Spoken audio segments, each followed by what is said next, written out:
progression and prosperity. After adopting liberalization policy in the early 90s, the country has recently adopted a new constitution that embraces the policy of private sector-led liberal economies, a competitive multi-party democracy, and a federal structure. Created a very conducive atmosphere for political stability after the promulgation of the constitution last year. And now we want to focus our whole attention in the economic development. And this very important summit, I believe that will create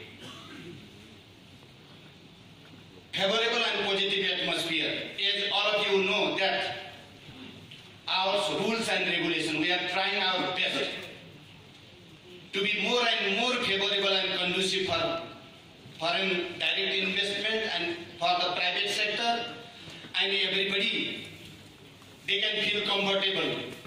And all these things has already been explained.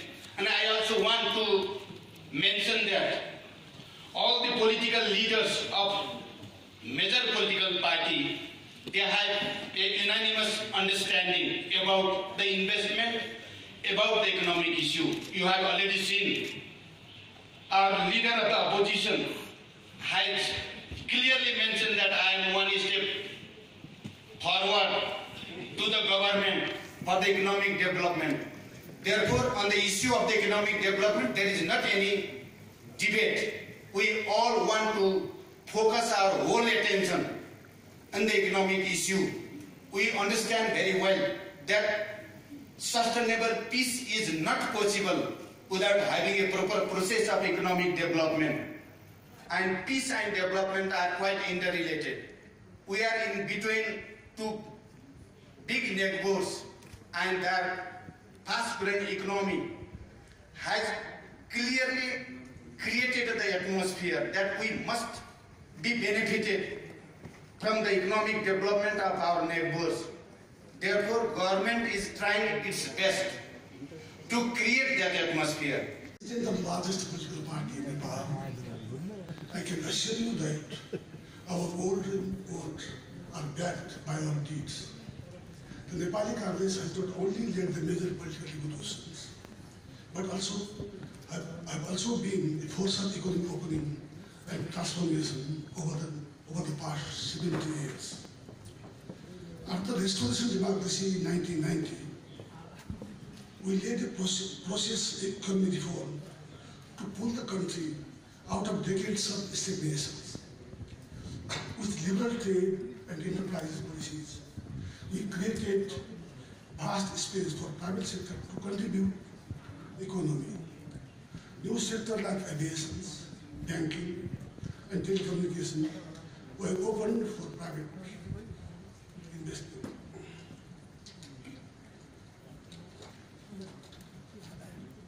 With reform in public finance, currency, and licensing, we created the environment for economic growth to reach an historical high of early 90s. By allowing private and non-governmental actors to provide health and education services, we also laid a durable foundation of social progress.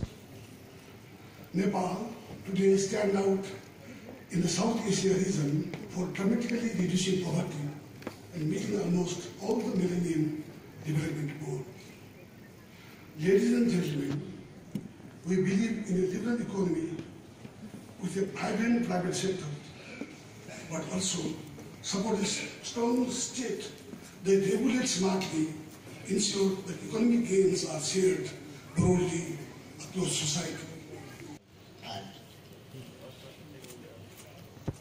I would like to assure you that on the question of economic development, on the question of foreign investment,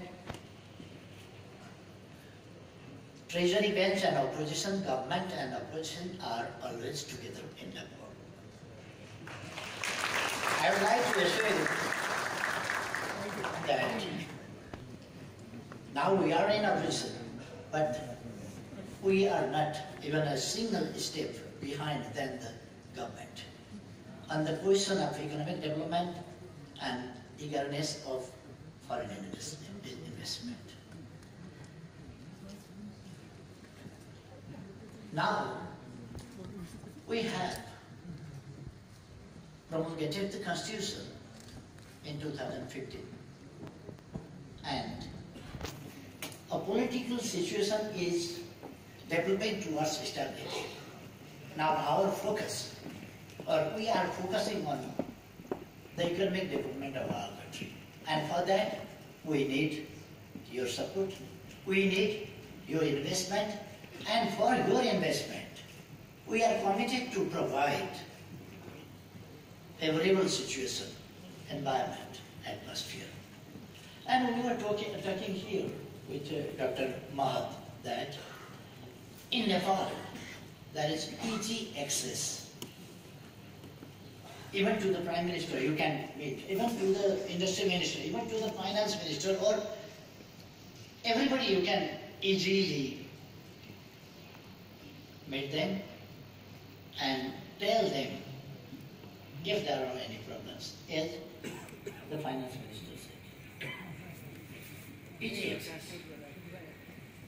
So on behalf of, without consuming unnecessarily longer time, I have a little bit longer speech. I don't want to go on this. I think it's enough. On behalf of the opposition, I would like to assure you. And I think, perhaps, last year, in the time of my premiership, what type of economic endeavors and initiatives I took, perhaps everybody knows. And we are in that direction even now. We are happy that here we have Asian Infrastructure Investment Bank's chairman and investors and excellencies from different countries. You are welcome. Not only in this program, but investment in Nepal. After the political change in 1990, initiated a series of reforms, plethora of reforms, sweeping changes to give space to, as I say, practically every section of the society. We brought in new Industrial Enterprise Act to pave the way for the licensing of private investment, particularly in the industrial sector, except for those industries which were in the negative list. We brought in new Foreign Investment and Technology Transfer Act to pave the way for 100% foreign equity in industries. Similarly, we brought sweeping changes in the trade regime. Now previous quantitative restriction and licensing system in foreign trade in import was dismantled, and everything was possible to be imported under open generalized licensing, except for those products which were in the negative list. And we introduced partial convertibility in foreign exchange, making it possible, it fully convertible in all current accounts. So there was incentive to earn more foreign currency. Similarly, we opened space for private sector in the banking, insurance, and other financial sector, which brought in quite a large number of new banks, financial institutions, insurance companies. Not just that, private airlines were open. We introduced open air policy. We also brought in private sector, foreign investment, telecommunication sector. At a time of unprecedented change in the world. It is a time when countries are looking to the world stage and re-examining the role they want to play in the future. Countries, regardless of their size, the size of the economy or the size of their population. So we are very much happy to be able to work with all of the countries on equal footing big or small. Faced with such a situation, we must then ask ourselves a question. If globalization defined the 20th century, what would define the 21st century? This question is most relevant to the Asian Infrastructure Investment Bank, which was formed against such a socio-economic backdrop. AIIB was created to foster sustainable economic growth and development, as well as promote regional connectivity and cooperation through investment in infrastructure and other productive sectors. 1 year into operation, we have made important progress in varying respects and have approved a lending program of 1.73 billion US dollars, leveraging a total amount of 12.5 billion US dollars.